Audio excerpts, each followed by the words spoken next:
thousands of scans they got in this thing in the first day, right? All tracked to this particular poster.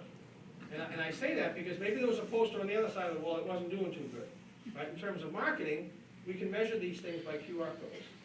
How many folks actually went online and found a QR code thing and just created a QR code and put it on a mail piece? Thank you very much for being honest. Could you track it? Right? So that's what happens, right, on some of these things.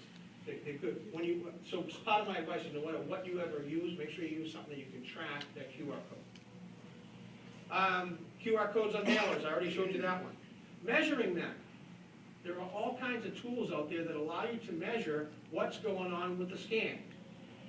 Now, just unless you do create a personalized URL and then have a tool that will facilitate uploading all those and generating personalized QR codes, you are not going to get their name when you scan a QR code. Only in that fashion will you do that, all right?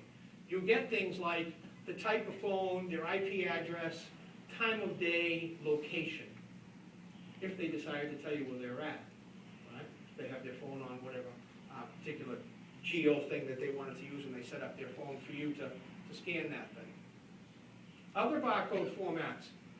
I stole this, Jason Pinto, my CMO, he drinks a lot of Bud Light, so I had to bring in his case here, it's 30 pack. But anyways, there's a different code here that allows you to take a picture of it and then upload it into a facility that then will scan the code and, go ahead, Jimmy. 5 minutes. Okay, anyways, Those are New England minutes. those are New England minutes, yeah, exactly. Other barcode formats. So actually my point for saying that is it doesn't have to be the same format. You could have other ways to do that. Just as long as you're testing them, to find out how those things work. There are other things that I think you should be aware of. They're called digital watermarks. I always like to tell people, they're invisible QR codes. How's that working for you in your head right now? Invisible codes, right? It's called Digimarc, Digimarc.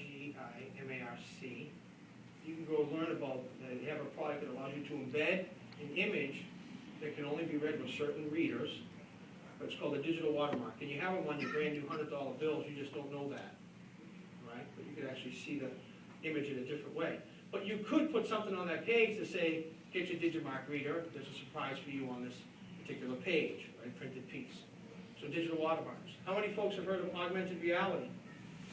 Another thing that we can use in integrated multi-channel work. Very good. She's trying to get a lot of exercise, right? Another thing that we can do, and here's an example of a student here that's interacting, right?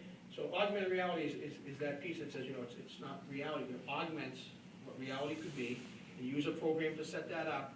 Then you have your printed piece. Maybe down the road, students can bring home their work, hold it up to their phone, and actually watch the science project go on in real time. Well, on the screen, whether it's real time or not. They could be real time, it depends. How about text messaging? We had one in here that said she's at least proposed text messaging campaigns. Great tools. Here it is printed on here, right here, Bud Light Stanley Cup sweepstakes, right? To enter, click here or text. And then when you text, you're enrolled in their marketing program, right? Building a better marketing database.